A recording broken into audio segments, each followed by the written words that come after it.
আসসালামু আলাইকুম বন্ধুরা, আমি কল্পনা ডেলিতে তোমাকে স্বাগতম। আজকে আমি খুবই মজাদার ভাপা পিঠা বানিয়ে দেখাবো তোমাকে। তোমরা যদি আমার চ্যানেলে নতুন হয়ে থাকো তাহলে না সাবস্ক্রাইব করো। আজকে কিন্তু আমি তোমাকে সিদ্ধ চাউলের আটা দিয়ে ভাপা পিঠা বানিয়ে দেখাবো। এখন যে কনকনা ঠান্ডা পড়ে গেছে, এই ঠান্ডার মধ্যে কিন্তু সকালবেলা ধোঁয়া ওঠা ইনকে গরম গরম ভাপা পিঠা খাওয়ার মজাই আলাদা। তাও সেটা যদি হয় আবার বাড়িতে বানানো, তাহলে তো আর কোনো কথাই নেই। চলো কেন করে আমি ভাপা পিঠাগুলো বানাচ্ছি তোমাকে কেনা দেখাই। তার জন্য করে আমি না কয়েক বেটে আটা লিছি।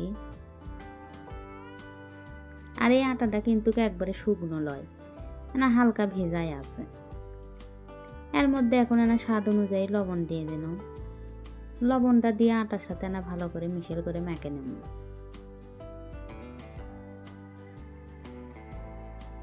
যেহেতু আটাটা না ভেজা আছে তো ওই জন্য পানি কিন্তু অল্পই লাগবে। আর এই পানিটা কিন্তু আমি এমনি নর্মাল পানি দিয়েছি।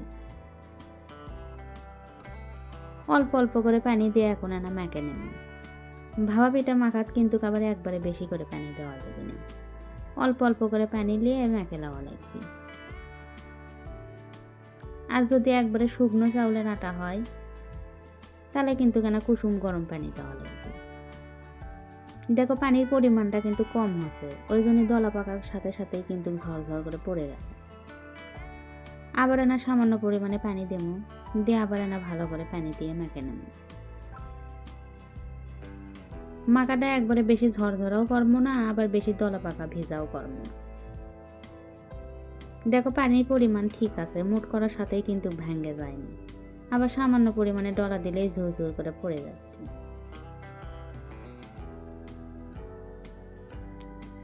এখন না 30 মিনিট এর জন্য ঢাকে ধুয়ে দেবো। 30 মিনিট পরে দেখো আটাটা অনেকটাই ঝরঝরা হয়ে গেছে। আর ভাপা পিঠা বানানোর জন্য কিন্তু আটার মাখাটা ইনকে করেই মেখে নেওয়া লাগবে। অনেক সময় দেখা যায় যে মাখার সাথে সাথে ভাপা পিঠা বানানো হয়, সেটা কিন্তু আবার ভেঙে যাওয়ার সম্ভাবনা থাকে।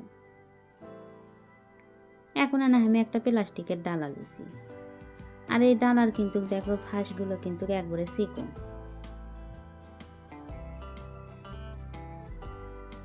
এই ডালাত করে এখন না আমি আটাগুলো চালে নেব। আজকে আমি চিকন দানার ভাপা পিঠা বানাবো তো ওই জন্যই করে না চিকন ফাঁসেরই একটা ডালা দিয়েছি।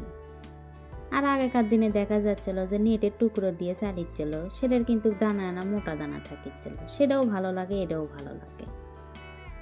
এখন একটা নেটের টুকরো লিছি, লিয়ে পানির মধ্যে না ভিজে নেব, লিয়ে সামান্য পরিমাণে কিন্তু চিপে নেওয়া লাগবে, যাতে আবার কোনো পরিমাণে পানি না থাকে।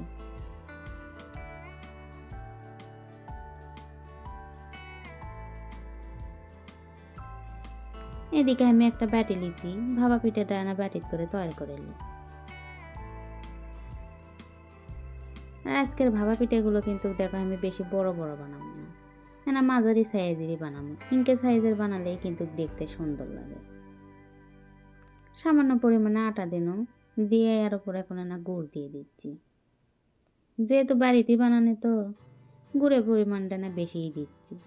আর আজকে না আমি নারকেল দিয়েই বানাবো। নারকেল দিয়েও বেশি ভালো লাগে, আবার নারকেল ছাড়াও ভালো লাগে। হাতের কাছে যদি থাকে তাহলে নারকেলটা দিও।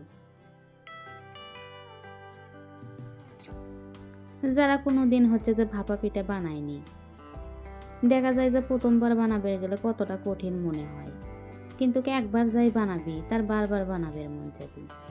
যে এই পিঠে বানানোর মতো আর সহজ পিঠে মনে হয় আর একটাও নেই।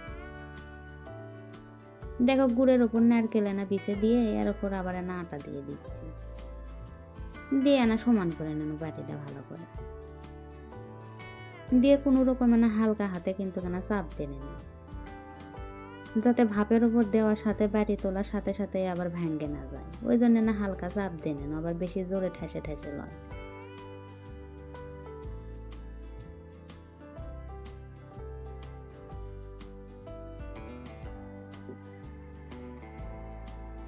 এখন সেই পানি নিংড়ে নেটটা নেন, দিয়ে বাটির উপর দিয়ে না ভালো করে ঢেকে দিন।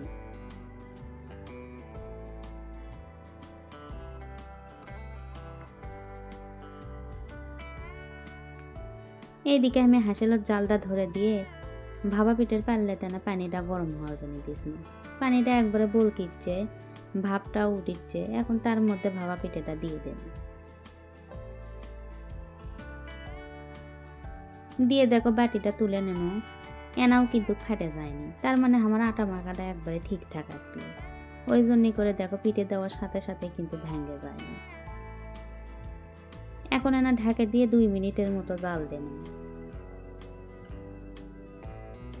যেহেতু ভাপা পিঠাগুলো বেশি বড় নয় তো 2 মিনিটের মতো জাল দিলেই হয়ে যাবে।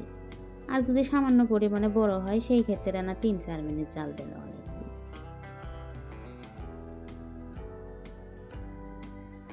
আর দেখো কত সহজেই কিন্তু ভাপা পিঠা বানানো হয়ে গেল। এনা ফাটেও নি, কিছুই হয়নি।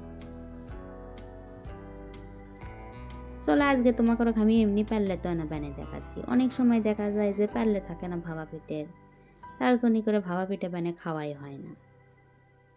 যদি ইনকে ভাজা পোড়া করার ইনকে না নেটের মতো শাক না থাকে, দেখো এর উপরে কিন্তু ভাপা পিঠে কত সহজেই বানিয়ে নেওয়া যাচ্ছে।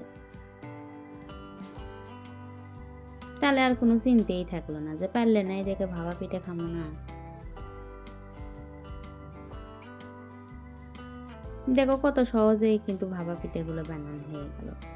তোমরা যারা এখনো বানিয়ে খাওনি, একবার হলেও ইনকে সেদ্ধ চাউলের আটার ভাপা পিঠে খাইয়ে দেখো। এতটাই খেতে ভালো লাগবে যে ছোট বড় কিন্তু সগলেই খাবার পারবি, এতটাই নরম হয়। চলো তোমাকে আমি একটা ভাপা পিঠে ভেঙে দেখাচ্ছি যে ভেতরে ক্যাঙ্কা হলো। তোমাদের কাছে যদি আমার ভিডিওটা ভালো লাগে তাহলে না লাইক, কমেন্ট, শেয়ার করো। আজকের রান্না এ পর্যন্তই। দেখা হবে আবার নতুন কোনো রান্না নিয়ে। সে পর্যন্ত সকলেই ভালো থাকো। আল্লাহ হাফেজ।